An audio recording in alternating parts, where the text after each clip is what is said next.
एक टीचर थे, teacher master, और उनके घर से भी मास्टर नहीं थी। उन दोनों ने अपने बच्चों को बड़ा खर्चा करके पढ़ाया और ऐसा पढ़ाया कि बहुत बड़े बनाया। पूरी तनख्वाह उनमें लगा दी और थोड़ा बहुत खेत वेत था वह भी बेच के लगा दिया, लेकिन बालक अच्छे पढ़ गए। एक अमेरिका में इंजीनियर बना और एक डॉक्टर बना, वो भी विदेश में था। अब धीमे धीमे समय बीतता गया, गुजरता गया, ये बुढ़े हो गए, दोनों रिटायर हुए तो पैसा मिला दोनों को काफी और पेंशन बन गई। तो इन्होंने अब अपने बच्चों से कहा कि बेटाओ अब तुम घर आ जाओ, अब हम बूढ़े हो गए हैं, अब पैसा की कोई कमी अपने पास है ही नहीं, तुमने भी खूब कमा लिया, हमें भी खूब मिला है, अब कम से कम अपने कलेजे के टुकड़ों को अपने पास रखेंगे, प्यार से जिएंगे, माया को हमें कछु करना ना। अब इन्होंने जैसे बड़े बेटे से कहा तो बड़े ने कह दिया, पिताजी आजकल बहुत खर्चे हैं और हम इंडिया में आ गए तो वहां इतनी कमाई नहीं है कि हमारे खर्चे चल सकें, इसलिए मजबूरी है, अब हमें तो यहां ही रहना पड़ेगा। अब बाप का तो मनोबल टूट गया। माँ बोली कि छोटे से कह के देख लो। बाप ने कहा कि जब एक नहीं मानी तो दूसरे को क्या भरोसा है। बोले कह के तो देख लो। डरते डरते बाप ने कहा कि तू ही पूछ ले अपने बेटे से। वो बोली लाओ मैं पूछ लेती हूँ। तो माँ कहती है, बेटा हर माँ बाप अपनी संतान को इसलिए पाल पोस के बड़ा करते हैं कि बुढ़ापे में सहारा देंगे, साथ साथ रहेंगे, साथ साथ जिएंगे, इसलिए। और पैसा कमाने के लिए हमने आपको विदेश भेजा था, अब पैसा की कोई कमी नहीं है, हमें सेवा की जरूरत है, आप लोग आ जाओ। छोटे ने भी अनेकों बहाने बना दिए, बच्चे पढ़ रहे हैं, वह पढ़ाई नहीं हो पाएगी, ऐसा वैसा, लेकिन डोकरा डोकरिया के पास दोनों में से एक भी नहीं आया।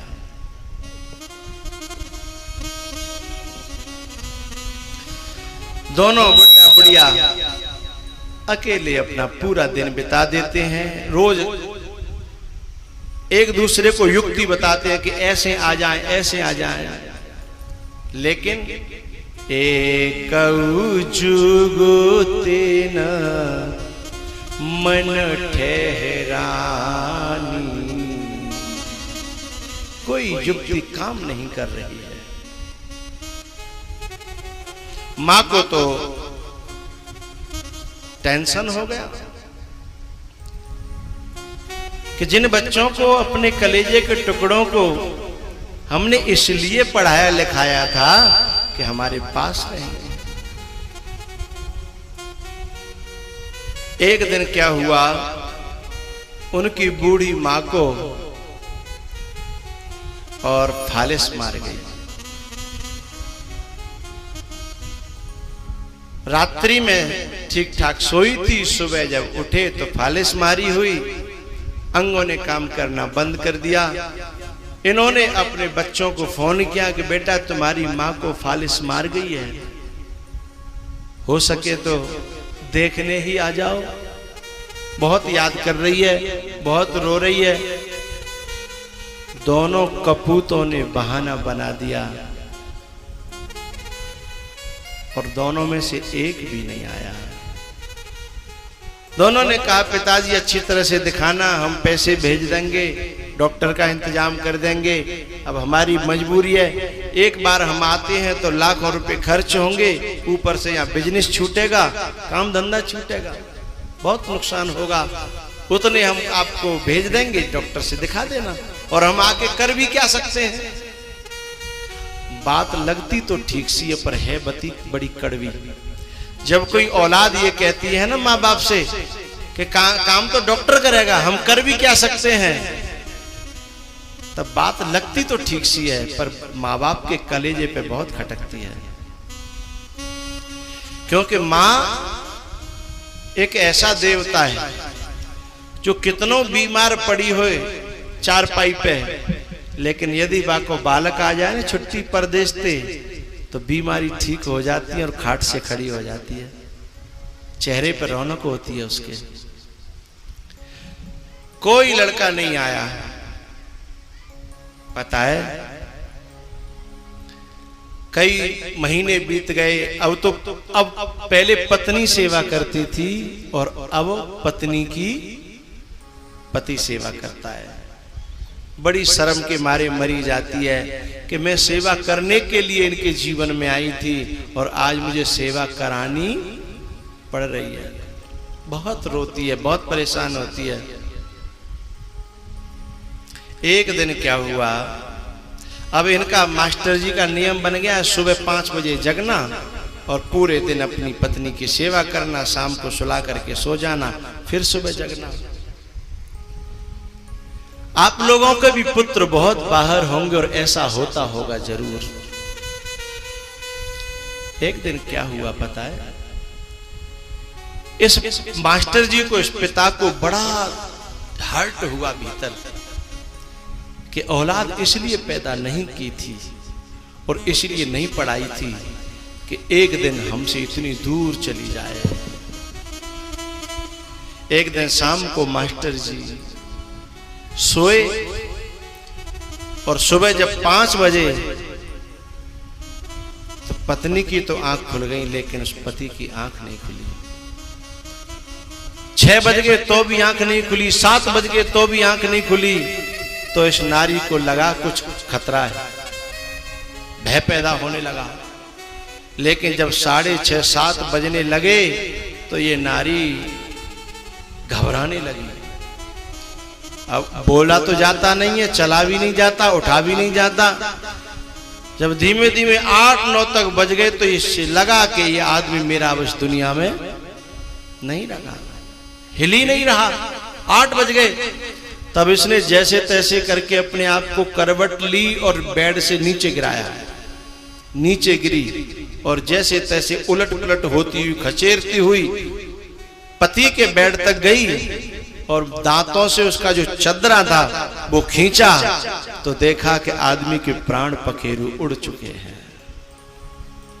एक अपाहिज बूढ़ी मां और एक मौत के मुंह में गया हुआ बाप, दोनों अकेले पड़े हैं और एक भी औलाद उनके पास में नहीं है।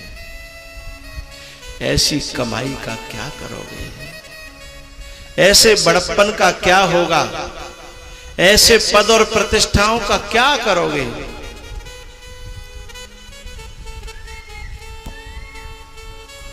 अब ये नारी शहर में रहते थे, कोई किसी का शहर में होता तो है नहीं। अब ये फोन भी नहीं मिला सकती, आवाज भी नहीं लगा सकती और उठ के चल भी नहीं सकती। इसकी घबराहट का ठिकाना न था, इसके दुख और दर्द का ठिकाना न था। एक फोन था वहां डिब्बे वाला, एक कोने में काफी दूर था। वहां तक पहुंचने में उसे सुबह के 9 बजे से दोपहर का 1 बज गया। खिचरते खिचरते खिचरते खिचरते फोन तक पहुंची। नंबर कैसे मिला है तो एक बटन थी रीडायल की, रीडायल। वो बटन उसने दबा दी, फोन लग गया पड़ोसी को, उसी फ्लैट, उसी जो मल्टी में रहता था। फोन जब वहां लगा और घंटी गई, उधर उसने उठाया, हेलो हेलो करी तो इधर से बोले कौन? बोलने वाला तो मर गया और जिसके जवान है, जिसके जवान ही नहीं है वो जिंदा है। इस नारी पर क्या बीत रही होगी? ये दिल से उन दोनों औलादों को याद कर रही थी और भगवान से कह रही थी कि ऐसी संतान किसी को मत देना। ऐसी संतान देना तो हम जैसी बुद्धि मत दे देना कि जो अपनी औलाद को इतना ज्यादा बड़ा बना दे कि फिर वहां तक माँ बाप ही न पहुंच पाए। या औलाद को वहां आने में शर्म लगे। फोन 2-3 बार रिडायल किया, पड़ोसी समझ गया कि आज 1 बज गया है और हमारे पड़ोसी का दरवाजा खुला नहीं है, और उसमें एक पेशेंट तो पहले से ही था। उसने आकर के घंटी बजाई बाहर से, लेकिन अंदर कोई गेट खोलने लायक हो तब तो। बार बार बेल बजाता है, अंदर बेल जा रही है, घंटी बज रही है, लेकिन कोई उत्तर नहीं आ रहा और दरवाजा अंदर से बंद है। तब उसने अड़ोसी पड़ोसियों को इकट्ठा किया कि भाई मुझे लगता है इस घर में कोई दुर्घटना हो गई है। अड़ोसी पड़ोसी इकट्ठे हुए, बोले क्या किया जाए। पुलिस को बुलाया, बोले दरवाजा तोड़ो। दिन के 2 बजे 2:30 बजे करीब दरवाजा तोड़ा गया। उस समय तक वह भी दम तोड़ चुकी थी अपना। पिता तो पहले ही मर चुका था और यह भी घबरा घबरा करके अपना दम तोड़ चुकी थी। इस पड़ोसी ने उन दोनों औलादों को फोन लगाया और उन्होंने तुरंत सीधे फोन पे कहा कि अंकल वो डॉक्टर की जरूरत है क्या? उनको यही लगता है कि डॉक्टर के लिए फोन आया होगा। पैसे की जरूरत है क्या? तब इसने कहा तुम जैसे कपूतों से तुम्हारे माँ बाप को न पैसा की जरूरत है और न डॉक्टर की जरूरत है। बोले क्यों?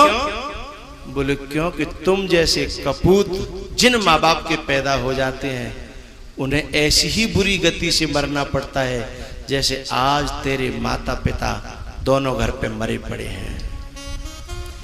इतना बुरा तरह से उसको फटकारा। उसने कहा अंकल हम अभी आते हैं, टिकट कराते हैं, कल सुबह तक पहुंच जाएंगे। बोले जब तुम जीते जी न आए तो अब मर के क्या करोगे? अब यहां आके क्या करोगे? शायद अब तुम्हारे माँ बाप को सामने देख करके शायद और अशांति हो जाएगी। जीते जी तुम ना आए। तुम जैसे कपूतों को इस धरती पर रहने का अधिकार नहीं है, इसलिए तुम विदेश में ही ठीक हो। तुम भारत की संतान नहीं हो, भारत की औलाद नहीं हो, क्योंकि भारत की औलाद के अंदर तो अपने माँ बाप के प्रति बड़ा प्यार होता है।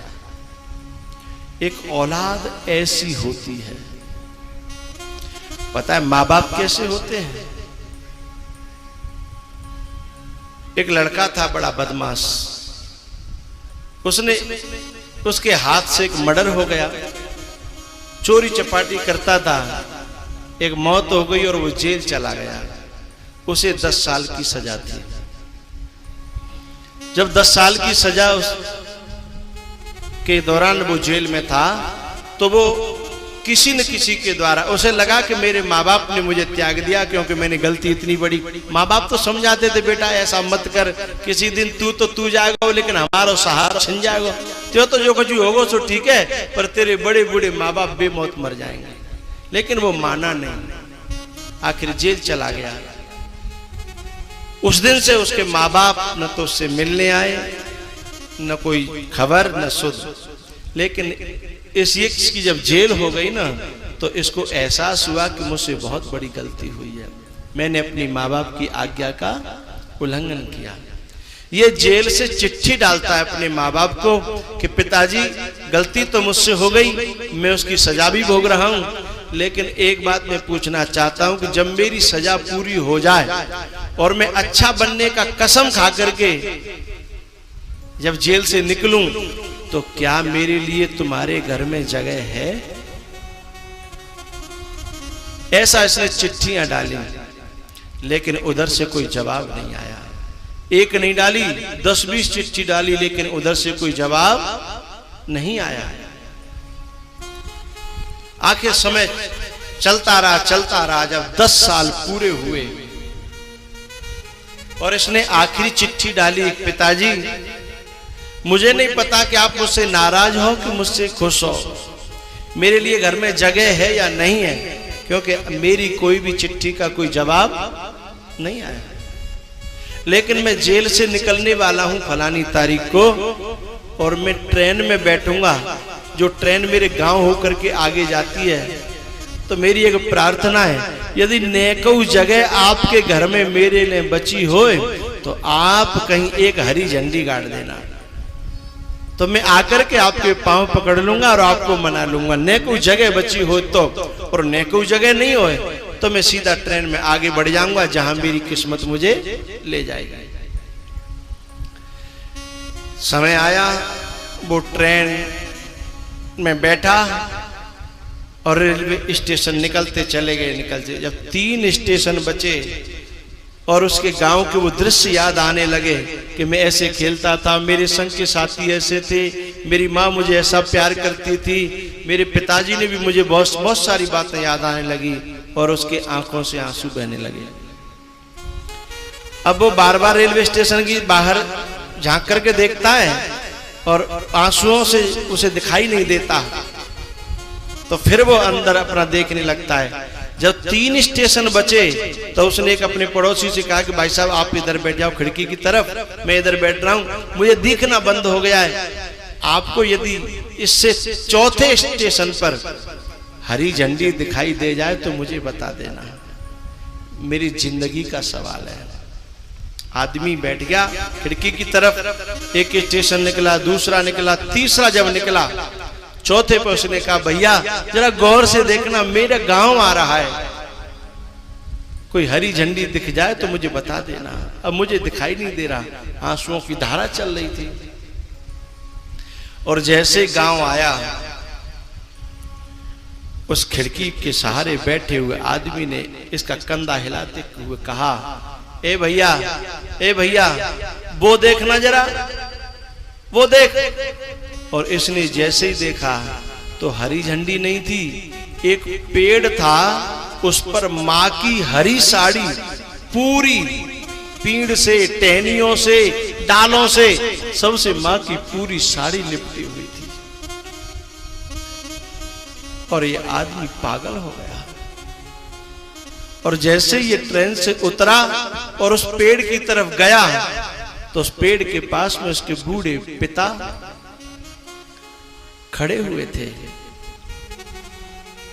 और जाकर के इसने अपने पिताजी के पांव में जब अपना माथा टेका, पिताजी ने उठा करके गले से लगा लिया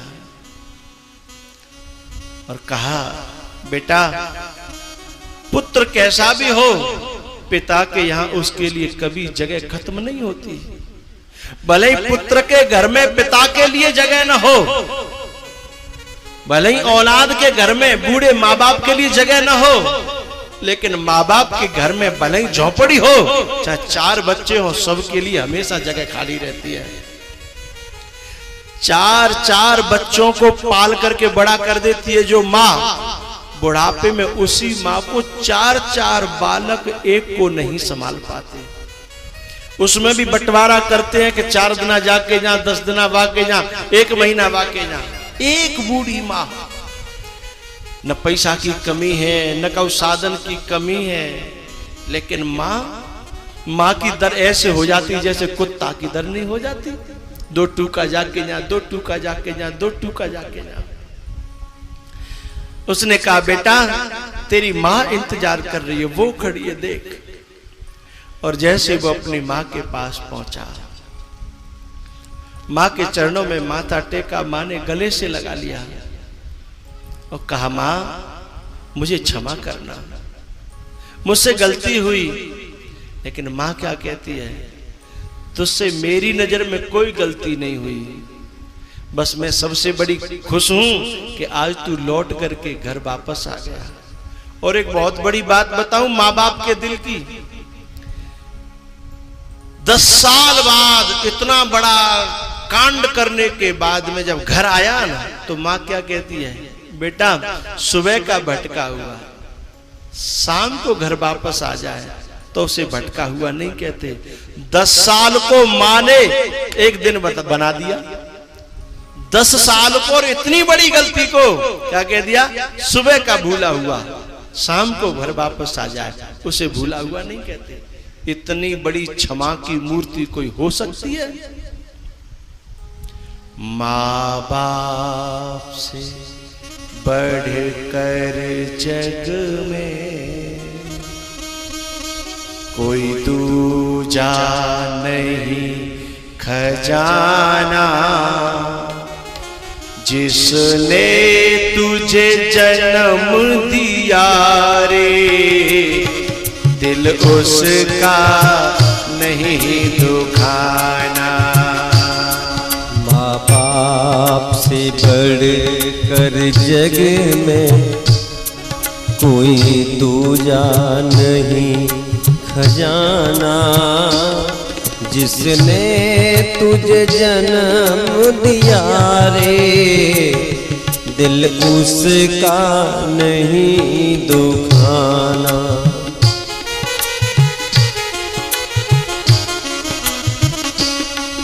पहले तो तेरी माँ ने 9 मास गर्भ में ढोया, सीने का दूध पिलाया, जब जब बंदे तू रोया।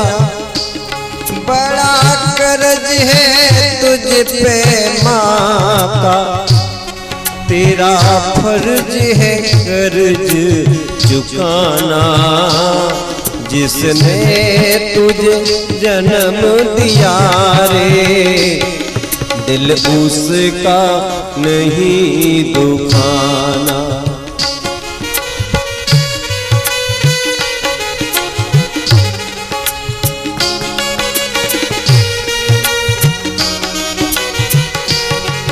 दिन रात तुझे तेरी माँ ने बाहों में तुझे झुलाया, दिन रात तुझे तेरी माँ ने बाहों में तुझे झुलाया। खुद गीले में माँ सोई, सूखे में तुझे सुनाया। बड़ा कर्ज है तुझ पे माँ का, बड़ा कर्ज है तुझ पे माँ का, तेरा फर्ज है कर्ज चुकाना, जिसने तुझे जन्म दिया रे दिल उसका नहीं दुखाना।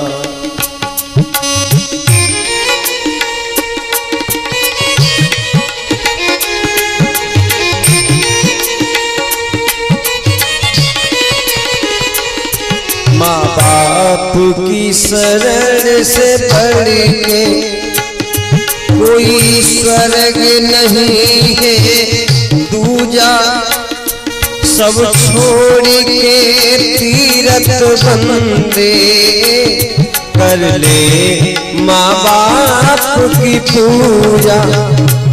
इस जन्म मरण के जग से चाहे तू मुक्ति पाना, जिसने तुझे जन्म दिया रे दिल उसका नहीं दुखाना।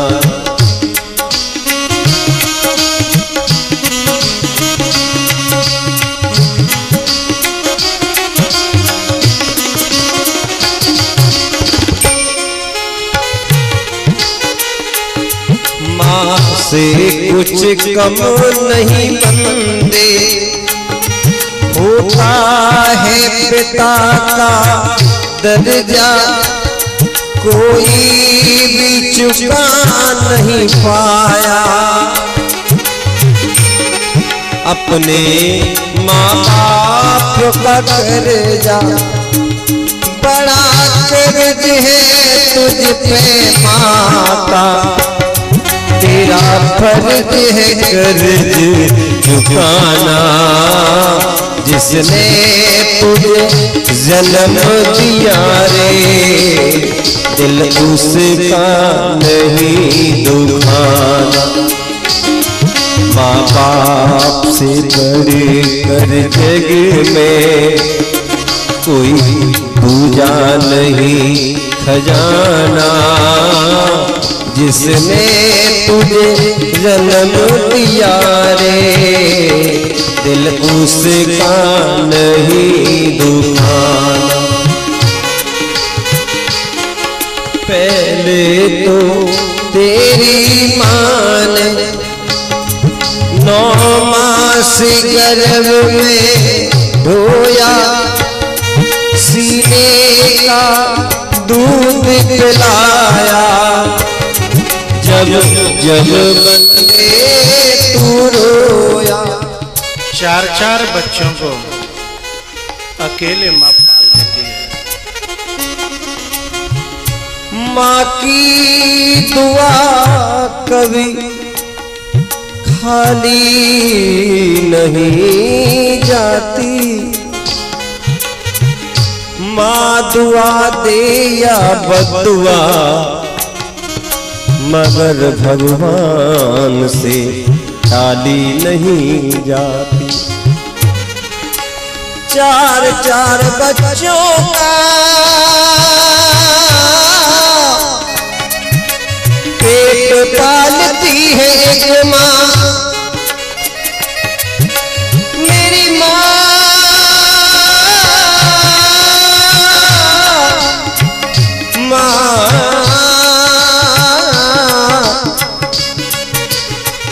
4 बच्चों का पेट पालती है एक माँ, मगर 4 बच्चों से एक माँ पाली नहीं जाती।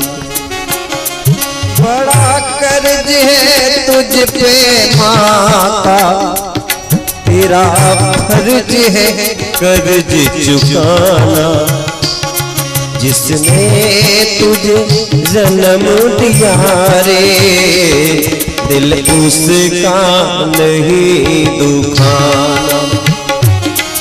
माँ बाप से बढ़कर जग में कोई दूजा नहीं खजाना, जिसने तुझे जन्म दिया रे दिल उसका नहीं दुखाना।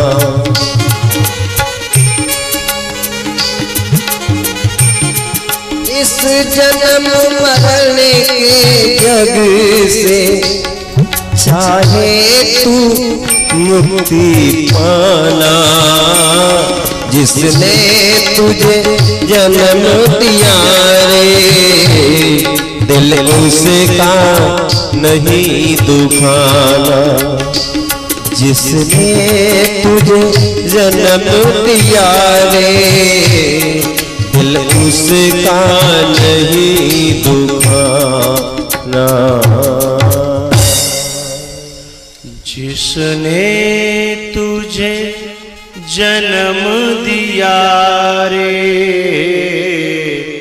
दिल उसका नहीं दुखाना। माँ बाप से बढ़कर जग में कोई दूजा नहीं खजाना, जिसने तुझे जन्म दिया रे दिल उसका नहीं दुखाना।